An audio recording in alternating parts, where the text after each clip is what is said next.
Golden State opened Game 2 with simple misdirection, knowing Terry Stotts likely encouraged his guys to deny Steph Curry's off-ball action. Draymond screens Lillard before cutting backdoor immediately.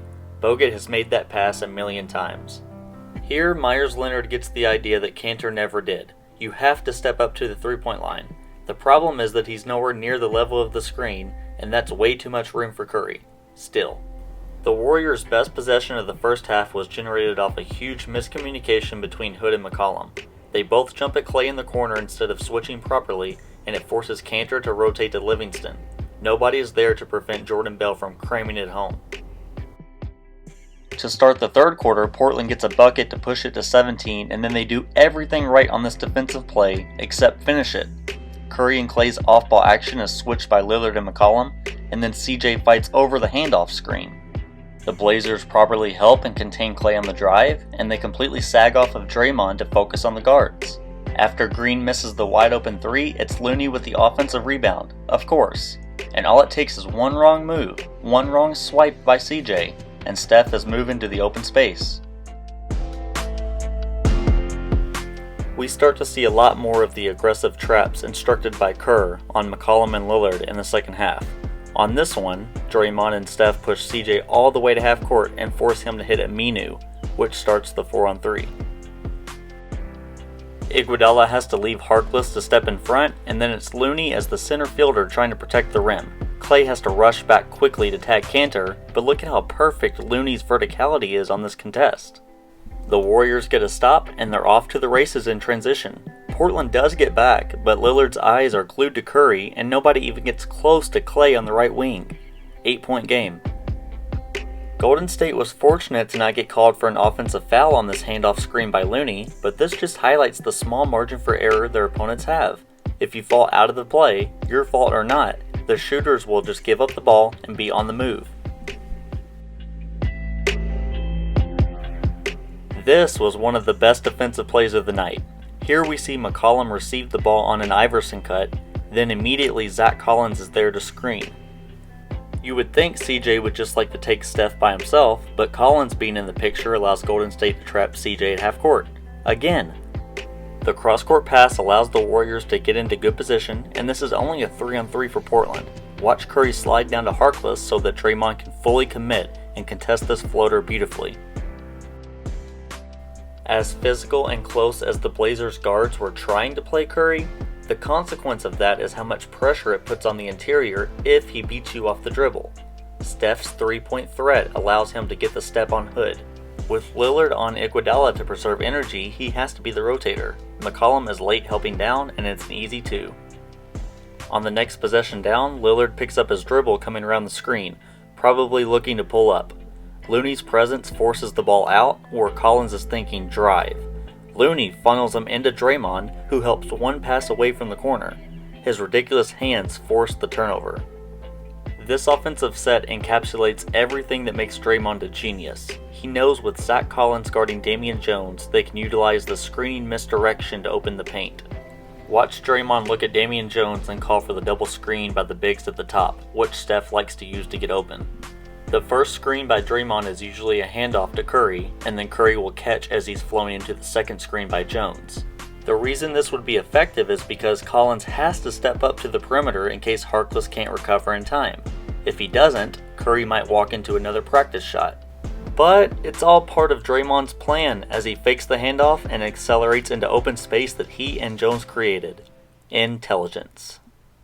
Something that stuck out to me during the second half was just how easy Klay and Steph were getting into the paint. Like, this is just a one-on-one situation against Harkless, but Klay blows right by him. This was never the case against Houston. The defensive drop-off in this series is huge. The Blazers were finding some success in Game 2 when extra help swarmed Lillard, such as here when Klay leaves Turner and it puts McKinney in a very tough spot. His man is Rodney Hood, who is flashing to the corner. Jordan Bell is stuck with Hood and Harkless, while Lillard patiently keeps his dribble. Harkless immediately sets a great pin down on Bell, and it gives Portland an open corner look to regain the lead. There was also this nifty decision between Lillard and Turner. They want to bring Jerebko into the pick and roll action, so Turner comes up high. Watch how Turner fakes the screen to his left, and that fools Jerebko. Turner then simply moves to the right of McKinney, and Jerebko is so lost that it gives Lillard daylight to fire. Onto the fourth quarter, we see the Warriors utilizing their bench to buy Steph and Draymond some time to breathe.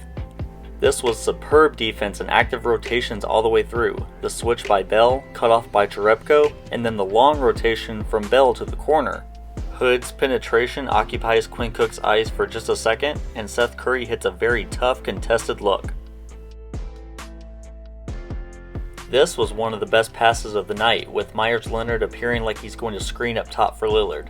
Instead, he slips, and Dame puts it right on the money for an easy slam.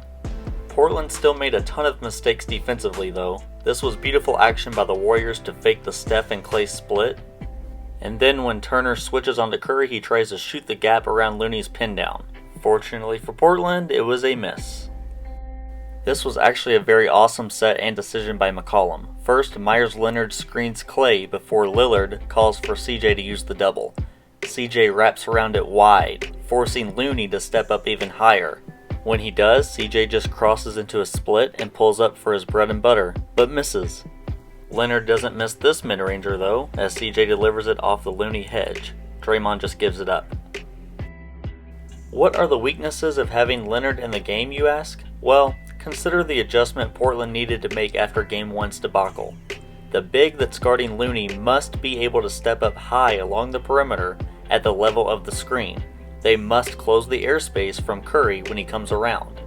That's what Leonard is trying to do here, right? I mean, he's making a strong effort, come on. 8 times out of 10, this is a pull-up 3 that hits nothing but the bottom of the net. However, Curry recognizes the closeout and goes behind the back into a mid-ranger to cut the deficit to 6.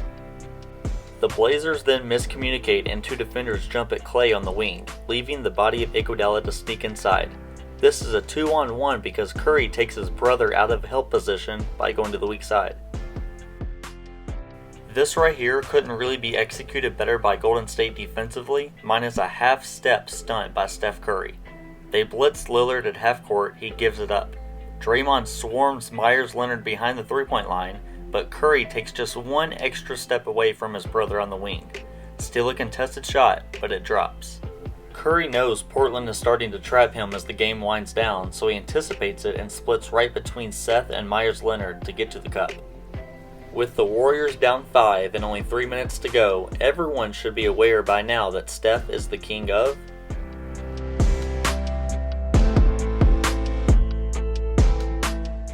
He dishes to Iguodala in the corner before wrapping around for the split cut action.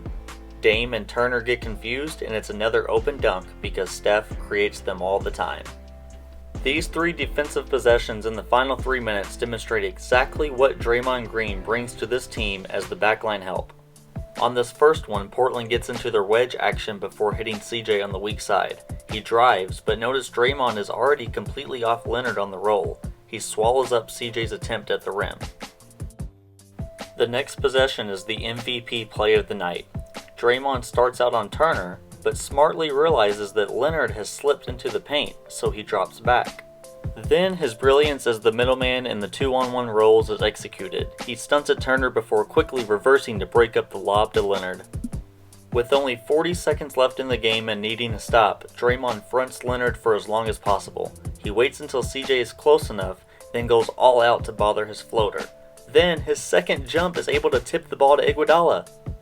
What will be most remembered from this fourth quarter though is how Curry and Green once again pick and rolled their way to a victory without KD.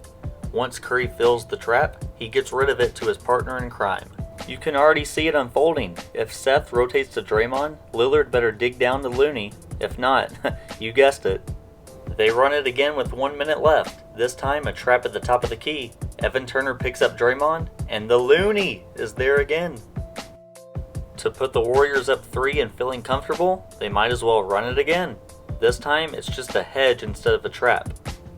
Curry reads it nicely, taking 3 dribbles toward the basket. That extra dribble and that extra beat is so important for a ball handler to practice. Patience allows Leonard to get completely out of the picture, and Draymond has the layup.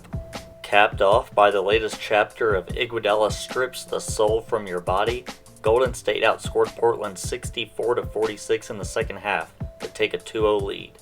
Steve Kerr put his closing five back in at the 8:04 mark of the fourth quarter. In those 8 minutes, they scored 125 points per 100 possessions and had an absurd 31.7 net rating.